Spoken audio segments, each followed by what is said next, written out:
As it says on this piece of paper, my name is Bekah Unsworth. I am a very recent Penn State grad. For those of you who don't know me, I just graduated this last spring with my MFA in Scenic Design. Today, I'm going to talk to you a little bit about gouache. Oh, I misspelled gouache. Damn. Okay, well, you know what? Gouache. Here. Gouache. Perfect. Anyway, I don't know how to spell the name of the medium, but I super love using it. Charlene's actually the one who introduced it to me, and I ended up falling in love with it, so I'm really excited to talk to you about it today. First off, besides the incorrect spelling here, we're going to talk about what is gouache. Now, gouache, in its most basic definition, is opaque, water-based paint. I like to think of it as a perfect love child between acrylic and watercolor. In the sense that it's like watercolor, I feel that it has, for lack of a better term, similar paint feel to watercolor, especially when it's leaving the brush. It's like very smooth. It kind of behaves a little bit like watercolor in the sense that you can like mix water with it and blend it out.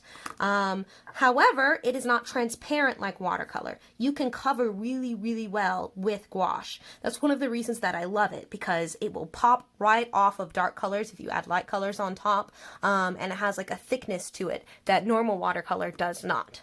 So basic definition of gouache, opaque water-based paint. Let's go ahead and take a look at how it behaves. While talking about gouache as a medium and how it behaves, I wanted to continue to talk about gouache in comparison to both watercolor and acrylic. After all, I do kind of feel like as a medium, it kind of sits somewhere in the middle between these two. If I had to pick one, it definitely tends more towards watercolor in the way it moves and behaves, but it does have some acrylic-like tendencies. All these swatches are ultramarine.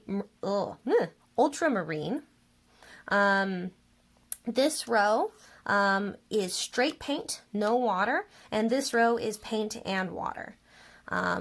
For the paint and no water side, to get this amount of coverage, I have to admit, on the with the watercolor, it was very difficult. After all, I didn't have much water in my brush, and it kind of, because of the thickness of the paint, watercolor is really meant to be, used with a little bit of water, watering it down. And so it was like really thick. It kind of stuck to the brush, and I just kind of had to like it on. I had to use quite a bit. For the gouache, to be fair, I do mostly use cakes for gouache, and so I did have to use water to activate it. However, to get this amount of coverage, it's very simple. It goes on very smoothly, almost a little bit like acrylic, because, getting this kind of coverage with acrylic is like bloop, bloop. Two brushes, it's a breeze. In terms of the water, or on the paint with water row, this is where you can kind of see the colors interacting a little bit differently. Let's see if I can get it closer to the camera. It will help a little bit. Obviously, while blending water with watercolors, it creates a really lovely fade and gradient. Gouache does have this capability, though I will say, because of its opaque nature, it does tend to get a little bit chalky and sometimes a tad grainy. I'm not sure how well you can see it in the video. So that is, I feel like, one of its drawbacks. If you're trying to work in transparent colors, I would probably suggest laying down watercolor first and then maybe adding gouache on top. However, if you want thick, really lovely colors, but you don't want to commit to acrylic, because acrylic, once you put this down and it dries, it's not going to move. Gouache shifts and moves even after it's dry. So just to kind of show you what I'm talking about for each of these, let's kind of see how these swatches interact and move with water now that they're dry. We should probably know, how watercolors is going to react. This is probably, I did this swatch a couple hours ago, so it's completely dry. If you add on the water on top of it, it continues to move around really beautifully. It doesn't ever truly set, which is something that, again, I love about watercolors, because I guess I'm afraid of commitment or something. Acrylics, the fact that they dry whenever you put them down, it kind of freaks me out. Now getting my brush clean, doing the same for gouache. Again, it goes down really thick and beautifully, and covers really easily, just like acrylics. However, even after it's been dry a couple hours, you can go back in with water and it doesn't set. Now, for some people that might really freak them out, just because, like, what if you do want it to set, and if you accidentally, like if you don't want to move it and you accidentally brush on top of it, it will most likely move, and that can definitely be kind of intimidating. But if you're a little more like me in the way that you paint, that you want to just, like, you don't want to have to plan it all out ahead of time, and you want to keep going back in and working in different sections, gouache might be your best friend. And then obviously we know what's going to happen with the acrylic when I add the water on it. I'm just trying to get my brush dry over here. When you put water back on the acrylic, it's a hard edge. It does not lift. It does not move. So as you see, it behaves a whole lot like the watercolors in this sense. You can put it on wet like I did over here if you want to. If you put down like a bunch of gouache and you don't really like how thick it is, you can always have the option to go back in and to work it out, which is, in my opinion, really awesome because I'm kind of indecisive. In terms of layering watercolors versus gouache, I'm going to pull up a little bit of ochre watercolor paint. And as you see, I'm just going to run some of this. I have some ochre loaded up in this brush on top. It doesn't really do much. In fact, it just moved around the blue more. That's partially because I'm putting a light color on top of a dark.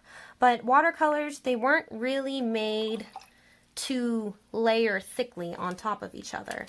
However, you can go in, adding water and ochre, you can go in and blend it, you know, and get like this like brown green color that I'm making right now. So it's like really beautiful for that.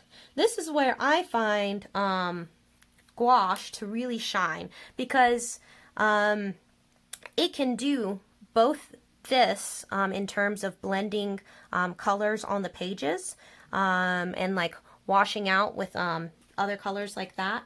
And it can also, like acrylics, layer. So I'm going to just pull up some of my my gouache. So I have my gouache ochre that's loaded up on the brush now. And as you see, I can put it right on top. You see how thick and strong that went down on? Like, it's not transparent at all because I put on a really, really thick layer. Sometimes whenever you are working with it, it's not exactly like putting on something over acrylic. Like, I can put this on all day and then maybe, you know, we'll see the acrylic through, but the acrylic isn't going to move. You do have to be careful when you're layering, especially a light color on a dark color, because if you like push it around a lot, it's going to start moving and mixing. But you are, I mean, look at that. I mean, I put so much on top of it, and just because it's so thick, you know, it really does cover. However, if we want to go in after, we do have that same ability as the watercolor. Oh, I just have so much ochre right there, to kind of like mix on top and get like that transparent coverage, which is really nice. Obviously, you can see in terms of mixing on top and getting transparent coverage, the watercolor does so much better.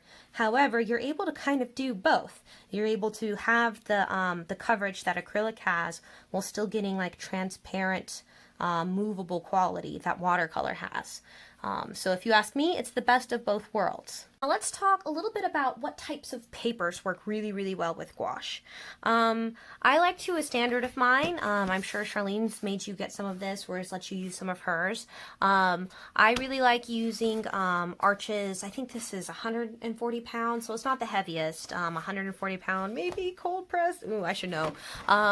If I'm using mixed media and I'm going to be using gouache with watercolor, I like to use this because I find it does work really well on top of it, and the watercolor obviously just shines the best on watercolor paper. So gouache works really effectively on watercolor paper, but where I think gouache kind of becomes like, it's like superpower is using gouache on top of toned or colored paper, because it has that quality where it covers on top. It can completely cover a toned piece of paper where none of the paper shows through, and then it'll just kind of like just explode off of the color of the paper.